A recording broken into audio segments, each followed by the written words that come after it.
আসসালামু আলাইকুম dear listeners, আশা করি আপনারা সকলে ভালো আছেন এবং সুস্থ আছেন। ভয়.নেট ইউটিউব চ্যানেল থেকে সকলকে স্বাগত জানাচ্ছি। আমি আরজে রেইন। আপনাদের ঘটনার অপেক্ষায় আছি আমরা সব সময়। আমরা আশা করি আপনারা আমাদের ঘটনাগুলো এনজয় করছেন এবং আপনারা আমাদেরকে আপনাদের ঘটনাগুলি পাঠাবেন।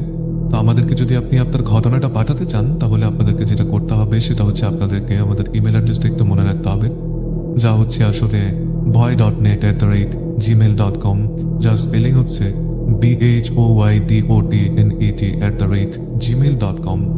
এছাড়াও যদি আপনারা আমাদের সাথে ফেসবুক পেজেও যুক্ত হতে চান, তাহলে আমাদের ফেসবুক পেজের লিঙ্কটি হচ্ছে www.facebook.com/BHOYDOTNET। আমরা অপেক্ষায় থাকবো আপনাদের ঘটনার, এবং আপনারা আমাদেরকে চাইলে লিখেও মেল করতে পারেন বা অডিও ক্লিপও পাঠাতে পারেন। That's up to you. চলুন চলে যাব আমাদের ঘটনায় আজকের এপিসোডে। যেভাবে লেখা আছে আমি সেভাবেই পড়ছি। আসসালামু আলাইকুম। আজ আপনাদের সাথে একটি ঘটনা শেয়ার করব, যেটা বেশ অনেকদিন ধরেই আমরা ফেস করছি। সবচেয়ে বেশি ফেস করছে মূলত আমার দাদি। চলুন শুরু করা যাক। রাত তখন 2:15। দাদির উচ্চকণ্ঠে আমার ঘুম ভেঙে গেল। বলে রাখা ভালো, রাতে আমি আমার দাদির সাথেই থাকি। দাদি আব্বু চাচাদের জোরে জোরে ডাকছিলেন, কিন্তু কেউই যেন সে আওয়াজ শুনতে পাচ্ছিলেন না। আমি ঘুম ঝরানো কণ্ঠে জিজ্ঞেস করলাম, কি হয়েছে দাদি? সবাইকে কেন ডাকছো? দাদি কিছুতে ভীত স্বতন্ত্রস্ত হয়ে বললেন, আমার রুমে কে যেন এসেছে, বিছানায় উঠতে চাইছিল। আমি ভ্রু কুঁচকে চারদিকে তাকালাম। অন্ধকারে স্পষ্ট বুঝতে পারলাম যে কেউ নেই। আমি বললাম, কোথায়? কেউই তো নেই। দাদি বললেন, না না, একটু আগেও ছিল, এখন হঠাৎ অদৃশ্য হয়ে গেছে। আমি এবার উঠে রুমের লাইট জ্বালালাম। সম্পূর্ণ রুম চোখ বুলিয়ে কাউকেই দেখতে পেলাম না। তখনও ভয়ে বিছানার এক কোণে জড়সড় হয়ে বসে আছেন দাদি। দাদির অবস্থা দেখে বিষয়টা আমার কাছে মোটেও স্বাভাবিক মনে হলো না। আমি ওনাকে বললাম, দাদি, এখানে বসে ডাকলে কেউ শুনবে না, চলো আমার সাথে। দাদিকে সাথে নিয়ে আব্বু, ছোট চাচ্চু, বড় বাবাকে ডেকে তুললাম। তারা মূল ঘটনা জানতে চাইলে দাদি সব খুলে বললেন। দাদির ভাষ্য মতে ইদানিং দাদির রাতে খুব একটা ঘুম হয় না, ফলে রাতের বেশিরভাগ সময় কাটে নিদ্রাহীন। আজও একইভাবে সময় কাটছিল। সহসা দাদি খেয়াল করেন কালো একটা ছায়া, একদম মানুষের মতোই গরম, বিছানায় হামাগুড়ি দিয়ে উঠতে চাইছে এবং দাদির দিকে মুখ তুলে আছে। দাদি প্রথমে ঘরে কেউ এসেছে কিনা দেখলেন। উনি জিজ্ঞেস করলেন, ঘরে কি কেউ এসছে? পরক্ষণেই মাথায় এলো, ছায়াটা দেখতে বেশ বড় সড়। ঘরের বড়দের মধ্যে কেউ এলে এভাবে অন্ধকারের মাঝে কেন বিছানা উঠতে চাইবে, তা আবার হামাগুড়ি দিয়ে? হয় রুমের লাইট জ্বালাবে, নয়তো দাদিকে ডাক দেবে। এমন অদ্ভুত কর্মকাণ্ড দাদির মনে ভীতি সৃষ্টি করে। তাই তিনি সবাইকে ডাকতে শুরু করেন। আশ্চর্যের বিষয় হলো, সবাইকে ডাকা মাত্রই ছায়াটা অদৃশ্য হয়ে যায়। আব্বু চাচারা তখন সম্পূর্ণ বাসা ভালোভাবে পর্যবেক্ষণ করলেন, কিন্তু কোথাও কিচ্ছু দেখতে পেলেন না। তবে দাদি নিশ্চিত ছিলেন এতে কোনো মানুষ হতে পারে না, না হলে কিভাবে অদৃশ্য হয়ে যেত। কিন্তু বাসার কেউই তা বিশ্বাস করছে না। তারা এটাকে নিজেকে একটা মনের ভ্রম ধরে নিল। যেহেতু তাদের বয়স হচ্ছে, সেই সাথে তিনি অসুস্থ, সেহেতু মনের মাঝে এমন বহু কল্পনা আসে, যেগুলোকে মনে হয় আমাদের চোখের সামনেই আছে, চোখের সামনেই সব ঘটছে। দাদিও তাদের যুক্তি প্রথমবারের মতো মেনে নিলেন। এরপর থেকে ডাইনিং রুমের লাইট জ্বালিয়ে রাখা হতো। এটা মূলত দাদির মনের খচখচানি ভাবের জন্য। ডাইনিং রুমের লাইটে সবসময় মোটামুটি আলোকিত হয়, তাই ভয়টাও কম লাগে। সেদিনের এই ঘটনার পর 2-3 দিন আর তেমন কিছু ঘটেনি। কিন্তু এরপরে একদিন দাদি মাঝরাতে উঠে ওয়াশরুমে যান। ওয়াশরুম থেকে যখন তিনি রুমে এসে বিছানা উঠলেন, তখনই তিনি দেখতে পান ওয়াইড্রোবের সাথে হেলান দিয়ে সাদা কাপড় পরিহিত কেউ বসে আছে। দাদি ভয়ে আর কিছু খেয়াল না করে অপর পাশ ফিরে শুয়ে পড়েন আর মনে মনে দোয়া পড়তে লাগলেন। এই ঘটনাটা যদি দাদি কেবলই আমার সাথে শেয়ার করেন। আমি আর কাউকে কিছু বলিনি। এরপর দিন রাতে দাদি সম্মুখীন হয় এক ভয়ানক ঘটনার। এই ঘটনাটাও ঘটে রাত 2টোর সময়। দাদি দেখতে পান একটা কালো ছায়া দাদির দিকে হাত বাড়িয়ে দিয়েছে এবং দাদিকে ধরার চেষ্টা করছে। দাদি ভয়ে দ্রুত শোয়া থেকে উঠে বসে ক্রমাগত পিছাতে থাকেন। তিনি যতই পিছিয়ে আসছেন, ছায়াটা ততই এগিয়ে আসছে। সেদিন দুটো কালো ছায়ার উপস্থিতি ছিল। অপর কালো ছায়াটি পেছনে দাঁড়িয়েছিল।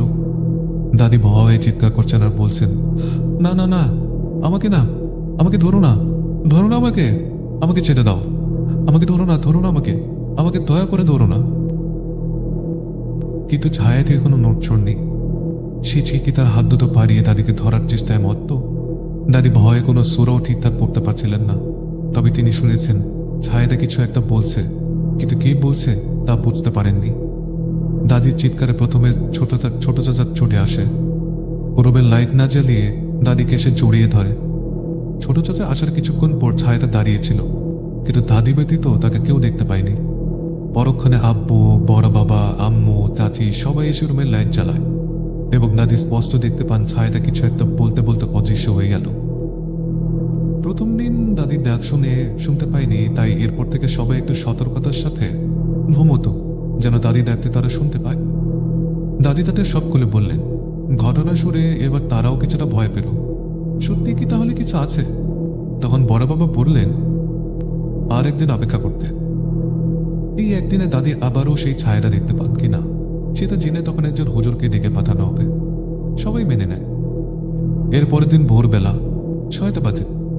মূলত এই সময়ে ঘরের ভেতর আলোকিত হতে শুরু করে, কিন্তু সেদিন বাসার ভেতরে দেখলে মনে হবে যেন ঘোর অমাবস্যা ছেয়ে গেছে। কুচকুচে অন্ধকার নিমজ্জিত হয়ে আছে বাসার প্রতিটি রুম। সেদিন আবার আমার চাচাতো ভাই জেগে ফোনে গেম খেলছিল। হঠাৎ সে আর চোখে দেখতে পায় যে একটা কালো অবয়বর মতো কিছু একটা দাদির রুমের দিকে এগিয়ে যাচ্ছে। গেম খেলায় মতো থাকে, সে বিষয়টা খুব বেশি একটা পাত্তা দেয় নাই। ছায়াটি এবার দাদির দিকে না গিয়ে আমার দিকে এগিয়ে আসে এবং 2 হাত বাড়িয়ে আমাকে ধরতে চাচ্ছিল।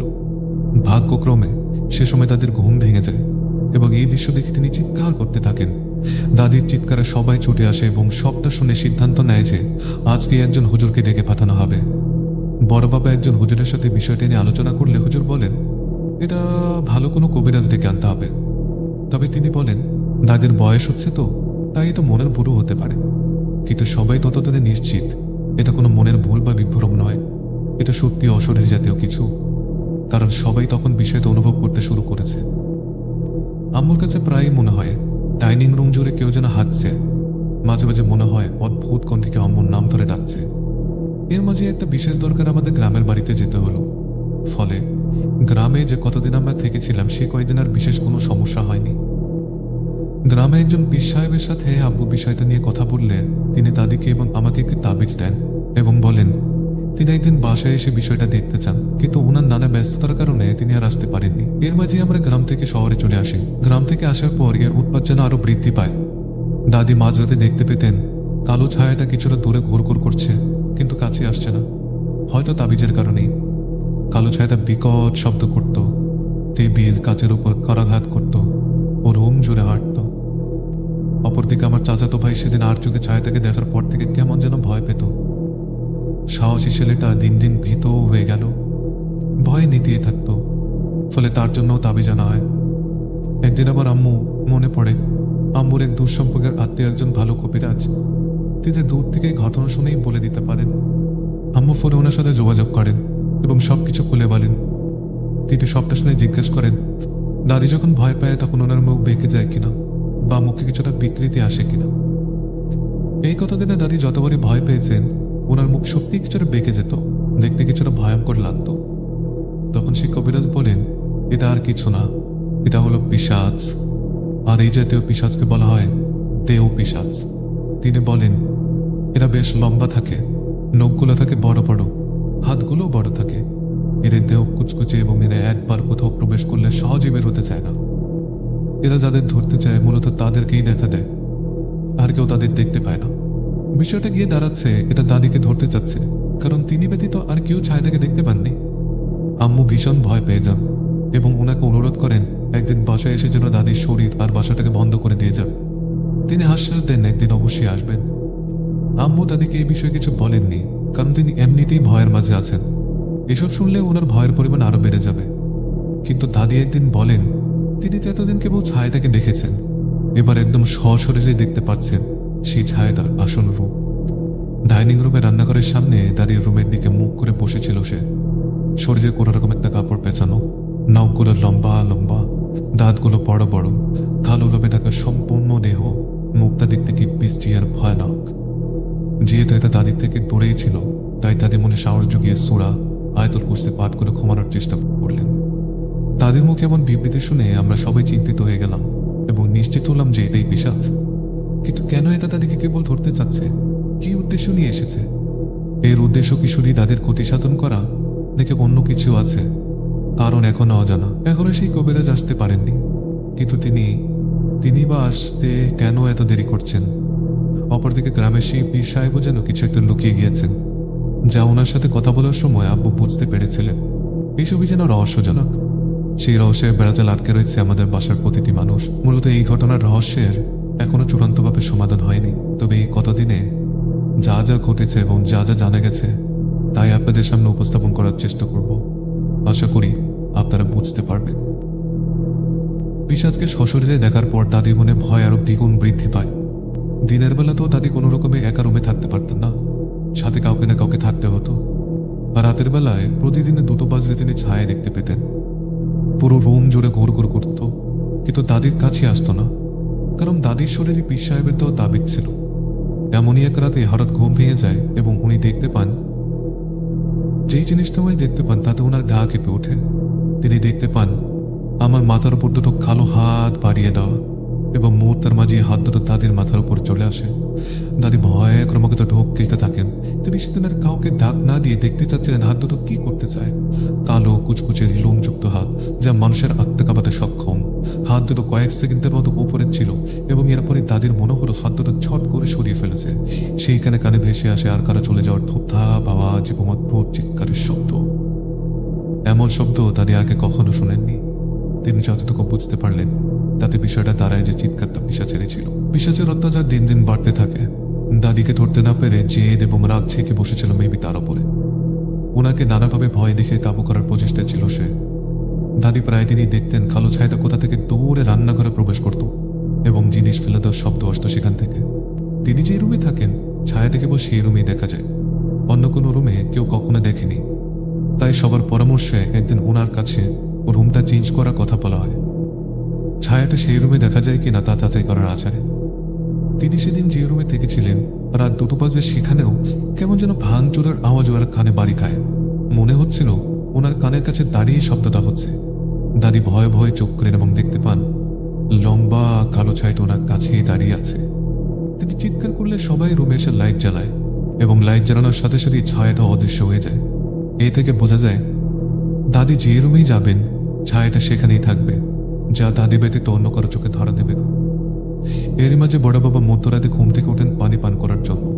তিনি যখন ডাইনিং রুমে পানি পান করছিলেন তখন কেউ ওনার কাছে কানে কানে ওনার নাম ধরে ডাকে এবং ফিস ফিস করে বলে, কিরে পানি খাচ্ছিস নাকি? হঠাৎ কানের কাছে এমন ফিসফিসানি আওয়াজে বড় বাবা ঘাবড়ে যান। তিনি চারপাশে তাকে কাউকেই দেখতে পান না। তিনি বিষয়টা বুঝে উঠতে পারলেন এবং দ্রুত নিজের রুমে গিয়ে শুয়ে পড়লেন। এই বিষয়টা ক্রমে ক্রমে বাসার সবাই অসহ্য করে তোলে। এত আতঙ্ক নিয়ে কি থাকা যায়? তাই আম্মা একদিন বলে ওঠেন, দেখি আজকে কে আসে। যদি কিছু কেউ দেখা থাকো তাহলে আমাকে ডাক দিবেন, আমি আপনাকে দেখতে চাই। সাহস থাকলে যেন আমাকে দেখা দেয়। সেদিন মাঝরাতে আম্মু ঘুমের মাঝখানে শুনতে পান ডাইনিং রুম থেকে কে কর্কশ করতে বলছে, সাহস থাকলে এখানে আয়, আয় এখানে আয়, সাহস থাকলে এখানে আয়। আম্মুর ঘুম ভেঙে যায়। তিনি শোয়া থেকে ডাইনিং রুমের দিকে তাকান, কিন্তু সেখানে কিছুই দেখতে পাননি। তিনি ভাবলেন হয়তোবা স্বপ্ন দেখছেন, তাই আর কিছু না ভেবে ঘুমানোর প্রস্তুতি নেন। তিনি চোখটা বন্ধ করতে আবারও একই কথা শুনতে পান। এবার তিনি সাহস সঞ্চয় করে উঠতে চাইলে আব্বু বাধা দিয়ে বলেন, যাওয়ার দরকার নেই, কথাটা কিন্তু আমিও শুনতে পারছি, তুমি যেও না, থাক, দরকার নেই কি আছে দেখার। আম্মু উঠে যেতে চাইলেন, কিন্তু আব্বু দিলেন না। বলা তো যায় না যদি কোনো ক্ষতি করে বসে। সেই রাতে এবার দাদির সাথে নতুন ঘটনা ঘটে। দাদি ঘুমের মাঝেই ওনার মাথার কাছে কোনো কিছুর উপস্থিতি টের পান। সেদিন কেন জানি শুয়ে পড়ার সাথে সাথেই ওনার চোখে রাজ্যের ঘুম ধরা দেয়। তিনি কোনো রকমের চোখ মেলে তাকিয়ে দেখেন ওনার মাথার কাছে একটা 4-5 মাসের বাচ্চা বসে খিলখিলিয়ে হাসছে। তিনি ঝট করে উঠে বসেন এবং উঠে বসতেই বাচ্চাটা এক লাফ দিয়ে বিছানা থেকে নেমে দৌড়ে কোথায় যেন চলে যান। দাদি অবাক হলেন, বাচ্চাটাকে তিনি আগে কখনো দেখেননি। আর এত ছোট্ট বাচ্চার পক্ষে এভাবে লাফ দেওয়া কিভাবে সম্ভব? কে এই বাচ্চা? এটা কি পিশাচের নতুন রূপ? পীর সাহেব আমাদের গ্রামের জন্য নাম করা একজন ব্যক্তি। প্রতিদিনই দূর দূরান্ত থেকে মানুষ ওনার কাছে আসে তাদের বিভিন্ন সমস্যা নিয়ে। আল্লাহর রহমতে সকলের সমস্যাই সমাধান হয়, তাই ওনার ব্যস্ততা বেশি থাকায় তিনি আসতে পারেননি। এদিকে কবিরাজ আসতে দেরি করে আম্মু আবারও ফোন করে যোগাযোগ করেন। তখন কবিরাজ বলেন, এই পিশাচ যেন তেন পিশাচ নয়, এটা খুবই শক্তিশালী। এটা একবার যখন বাসায় ঢুকে পড়েছে তখন কারো ক্ষতি না করে বাসা থেকে যাবে না। আর এটা যেহেতু দাদিকেই দেখা দিচ্ছে, তার মানে এটা দাদিরই ক্ষতি করতে চায়। আবার এর নজর ছোট বাচ্চার উপর বেশি থাকে, তাই ক্ষতি করার চেষ্টা করছে। বাচ্চারা যদি রাতে একা ওয়াশরুমে যায় তাহলে এরা সুযোগ বুঝে ওয়াশরুমে থাকা বালতির পানিতে মাথা ডুবিয়ে মেরে ফেলে। এমন অহরহ ঘটনা করতে দেখেছেন তিনি। আমাদের বাসায় আমার ছোট বোন সহ 3 জন কাজিন আছেন যারা এখনো ছোট বাচ্চা, তাই তাদেরকে চোখে চোখে রাখার নির্দেশ দেন তিনি। তিনি বলেন, এই পিশাচকে বাসা থেকে চিরতরে দূর করতে চাইলে আমার থেকেও শক্তিশালী কবিরাজের প্রয়োজন। ওনাকে দিয়ে সমস্যার সমাধান নাও হতে পারে। দেখা গেল এতে করে হিতে বিপরীত হয়ে যাবে। হয় তখন দাদিকে ছাড়া অন্য কারো ক্ষতি করবে, তাহলে কবিরাজ বা তার পরিবারের কোনো ক্ষতি করবে। তিনি যখন জানতে চান এই ঘটনা শুরুর আগে অতিপ্রাকৃত কিছু ঘটেছিল কিনা, তখন আম্মু কিছু মনে করেন। দাদি যেদিন প্রথম এই কালো ছায়াটা দেখেছিলেন এর 2 দিন আগে রাত 2টো বা কিছুক্ষণ পর রান্নাঘরে পাতিল পড়ে যাওয়ার শব্দ ভেসে আসে। এত রাতে হঠাৎ পাতিল পড়ে যাওয়ার শব্দে আম্মুর কাছে অস্বাভাবিক মনে হয়নি, তাই শব্দ থেকেও উনি ওঠেননি। এদিকে দাদি শব্দটা শুনে উঠে গিয়েছিলেন এবং দেখতে পান পাতিলটা রান্নাঘর থেকে আস্তে আস্তে একদম ওয়াশরুমের সামনে পড়ে রয়েছে। রান্নাঘর থেকে এত দূর পর্যন্ত কিভাবে এলো দাদি তা বুঝতে পারছিলেন না। তিনি আর কিছু না ভেবে পাতিল তুলে রান্নাঘরে রেখে আসেন। পরদিন সকালে এই নিয়ে সকলে নাস্তার মাঝে আলোচনা হয়, কারণ ঘটনাটা কেবল পাতিল পড়ে যাওয়ার মধ্যেই সীমাবদ্ধ ছিল না, তার প্রভাব পড়েছিল পুরো রান্নাঘর উপর, যার দরুন রান্নাঘরের সমস্ত হাঁড়ি পাতিল প্লেট বাটি চারপাশে ছড়িয়ে ছিটিয়েছিল। কাঁচের প্লেটগুলো ভেঙে টুকরো টুকরো হয়ে গিয়েছিল। রান্নাঘরের জানালা সবসময় খোলা থাকত। এই ঘটনাটা শুনে কবিরাজ বলেন, পিশাচটা সেই খোলা জানালা দিয়ে প্রবেশ করে এবং তার উপস্থিতি বোঝানোর জন্য পাতিল ফেলে দেয়। দাদি তখন উঠে যাওয়ায় এটা দাদিকে তার স্বীকার করেন এবং ওনার পিছনে লেগে পড়েন। যদি আম্মু উঠে আসতেন তাহলে এটা আম্মুরই শিকার বানাতো। এর পরের দিন আবার ঠিক একই সময় আমাদের দরজায় কে যেন বাইরে থেকে অনবরত ধাক্কা দিচ্ছিল। বাজার প্রায় সবাই শব্দটা শোনে, কিন্তু কেউ ওটা দরজা খোলেনি। যদি কারো বিশেষ প্রয়োজন হতো তাহলে বাইরে থেকে ডাক দিত, নতুবা কলিং বেল চাপ দিত, এভাবে ধাক্কা তো দিত না। এবং তাদের ধারণাই সঠিক হয়েছিল। পরদিন তারা বাসের বাড়িওয়ালা সহ ফ্ল্যাটগুলোতে জিজ্ঞাসা করেছিলেন কেউ রাতে আমাদের দরজায় ধাক্কা দিয়েছিলেন কিনা। সকলের উত্তর না আসে। বাইরে কোনো মানুষও আসার সুযোগ নেই, কারণ গেট সবসময় তালা লাগানো। এখন বুঝতে পেরেছে এসব ঘটনার মূল রহস্য। কবিরাজের কথা মতো তার বড় কোনো কবিরাজের সন্ধান চালায়, কিন্তু তেমন কাউকে খুঁজে পাচ্ছিল না। এদিকে কয়েকদিন ধরে দাদি সেই রাতে কালো ছায়াটাকে আর দেখছেন না। বাসার সকলে মনে যে ভয় ভয় ভাবটা ছিল সেটাও কমে গেছে। অধিক রাত পর্যন্ত জেগে থাকলেও কেউ কোনো অতিপ্রাকৃত ঘটনার শিকার হচ্ছে না। তাহলে কি পিশাচটা চলে গেল? কিন্তু কেন? এই প্রশ্নের উত্তর আমাদের সকলেরই অজানা রয়ে গেল। দেখুন, এটি একটি সত্য ঘটনা। আমরা এই নিয়ে খুবই একটা ভয়াবহ সময় পার করেছি, কিন্তু ইদানিং আর সেসবের শিকার হচ্ছে না। তাই এটা কেন চলে গেল বা কিভাবে চলে গেল, নাকি এর পেছনে কোনো কিছু লুকিয়ে আছে, তা আমরা নিজেরাও জানি না। যতটুকু জানি, যতটুকু ঘটেছে তার সবটাই আপনাদের সাথে শেয়ার করলাম। আশা করি আপনারা বুঝতে পেরেছেন। এই ছিল ঘটনা। আসসালামু আলাইকুম। থ্যাংক ইউ ডিয়ার লিসনার্স, আপনার ঘটনা পাঠানোর জন্য আপনাকে অসংখ্য ধন্যবাদ। ইট ওয়াজ এ ফ্যান্টাস্টিক স্টোরি। আশা করি আপনারা পছন্দ করেছেন স্টোরিটা। আপনারাও যদি আপনাদের ঘটনা আমাদেরকে পাঠাতে চান তাহলে আপনাদেরকে যেটা করতে হবে, আমাদের ইমেল অ্যাড্রেসটা আপনাদেরকে নোট করতে হবে। আমাদের ইমেল অ্যাড্রেসটি হচ্ছে bhoy.net@gmail.com, যার স্পেলিং হচ্ছে BHOYDOTNET@gmail.com। এছাড়াও যদি ফেসবুকে আপনারা আমাদের সাথে কানেক্টেড হতে চান তাহলে আমাদের ফেসবুক পেজের ঠিকানাটি হচ্ছে www.facebook.com/BHOYDOTNET। এই ছিল আজকের এপিসোড। আপনারা যারা আমাদের চ্যানেলটিকে সাবস্ক্রাইব করেননি তারা দয়া করে সাবস্ক্রাইব করে দেবেন যদি আপনাদের ভালো লাগে।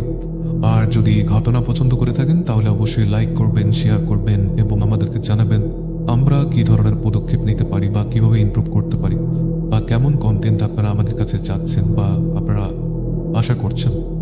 আপনাদের মতামতের অপেক্ষায় থাকবো। ভয়.net ইউটিউব চ্যানেল থেকে আমি আজ বিদায় নিচ্ছি। আর্চার রেইন সাইনিং অফ। আল্লাহ হাফেজ।